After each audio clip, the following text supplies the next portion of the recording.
Yo, what's up mga kagunting? Kumusta kayo? Welcome back po dito sa ating YouTube channel at pati rin po sa ating Facebook channel. Yan.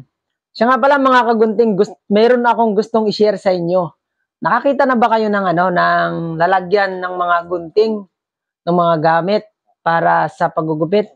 Ito po yung aking ginawa na DIY heavy holster. Dito po ninyo makikita na sa pabilisan ng paggugupit ay ang gamit ay nasa isang lalagyan na lang, nakalagay po sa tagiliran ng baywang. Inilalagay po yan, isinisentron yan sa katawan ng maggugupit. Okay mga kagunting, gusto nyo bang makita yung aking ginawa na heavy holster? Ito po ay kagamit-gamit para sa mga walking barbers, yan, mga naglalakad-lakad lang at naggugupit-gupit kung saan-saan. Sa silong ng mangga, sa silong ng mga malilinong. Ayan. Okay mga kagunting, yan. Gusto nyo makita? Ipapakita ko po sa inyo, ito ay aking ginawa lang. Yan. Ito po yung aking heavy holster. Yan. Gusto nyo po bang makita kung ano ang pwede kong ilagay dito na gamit? Ito po yung ating mga ilalagay na gamit na pwede pong kumasya sa holster na ito. Yang lahat ng gamit po na yan ay pwede pong ilagay sa sinasabi ko na holster. Dito po sa holster na ito, kakasya ang lahat ng mga gamit na ito dito sa holster na ito. Okay mga kagunting, subukan nating ilagay sa lalagyan ko na holster ang mga ito.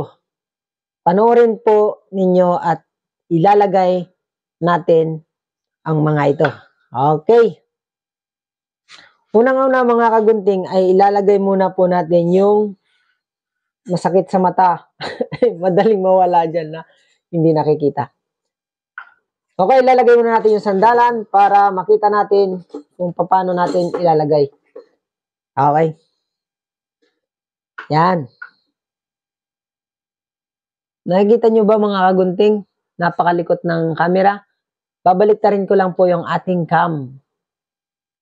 Ipapakita ko nga pala sa inyo yung mga heavy na mga ginagamit ko para sa paggugupit. Yan po ay mga DIY na clipper. Yan po ay malalakas, pwede po makipagsabayan sa mga mamahaling clipper.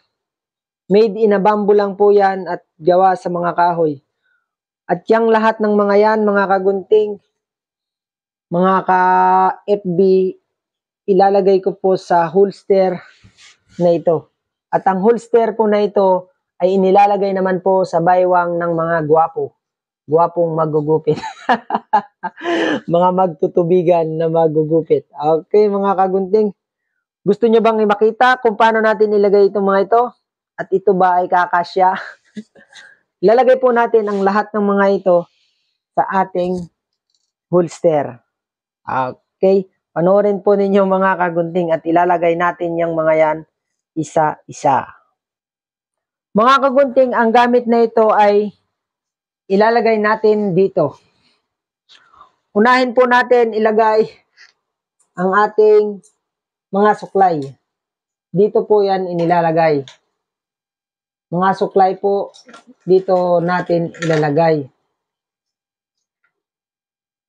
Marami po itong pwedeng ilagay.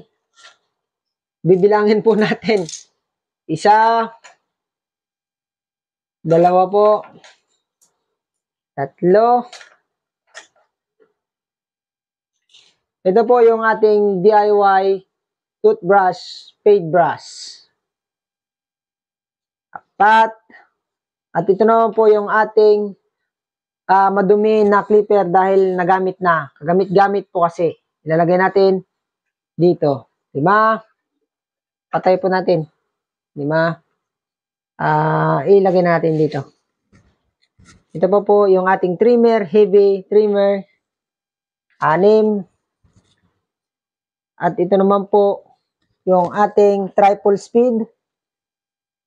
Ito. At ito naman po yung ating mga ipit ipit-ipit. Ilalagay po natin dito ang ipit. Yan. Ipit. Ito, 8. Siyam. Yan.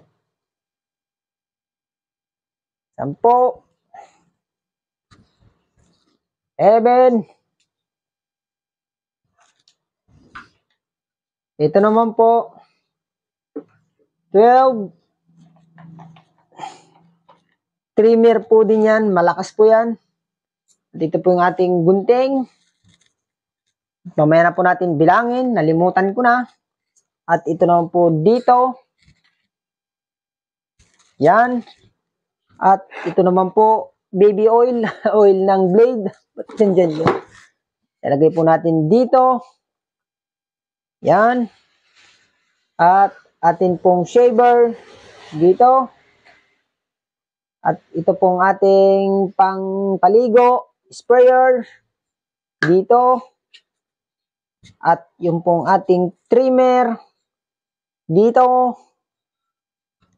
At ito pong ating pang-ahit dito. At ito pong ating pinakamalakas na razor ay hahawakan na lang po ng maggugupit. At ang ito po, yung ating pamagpag.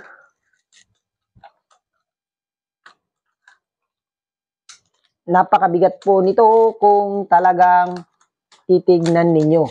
Yan. At ito pong ating pamagpag ay ipapatong nyo na lang dito. Dahil yan ang una nyong bubunutin. At ito yung habang ginagamit. Ang gagawin po dito, pag ginamit po yung isa dito,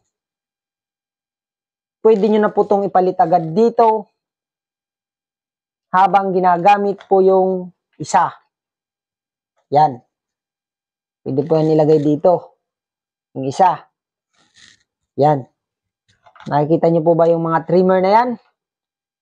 Ito po, palitan lang po yan. Pag natapos nang gamitin yung isa, kung gustong tanggalin yung isa, pwede rin pong ilagay pa tong isa. Ngayon, meron pa po tayong hindi na ilalagay. Ang ilalagay pa po natin ay itong ating extra blade. Ang extra blade po na ito po yan mga yan. Yan. Kailangan nyo po yan, pag magpapalit kayo ng blade, dito po yung lalagyan. Oh. Yan. Nilalagyan po dyan. Dito po. Yan. Nako.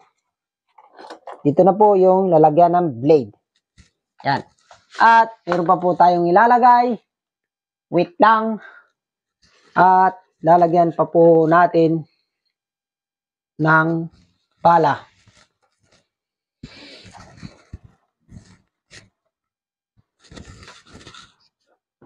Ito naman po yung ilalagay natin na bala, na battery. Maglalagay po tayo ng ekstrang balang battery dito. Dito nyo po ilalagay. Ito po yung lalagyan. Extra battery lang po yan kung naubusan na kayo. Yan. Nakita nyo po, napakagaan. Nakukuha niya po lahat. Pwede pong ilagay yung mga gamit ko na yan.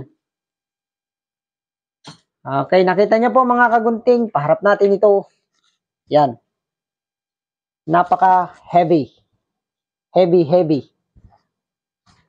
Okay mga kagunting, maraming salamat po sa inyong panonood sa ating patalastas. Palike po, pakishare po ng ating YouTube channel at ang ating Facebook page. Yan. Maraming salamat po at ingat pong palagi. God bless po sa ating lahat.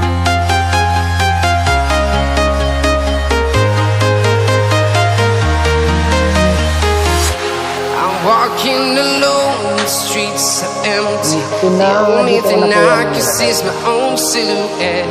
I'm getting stronger, step by step. The clock is ticking, but there's no time for regrets. I've been flying from town to town, from London to Taiwan. I've been try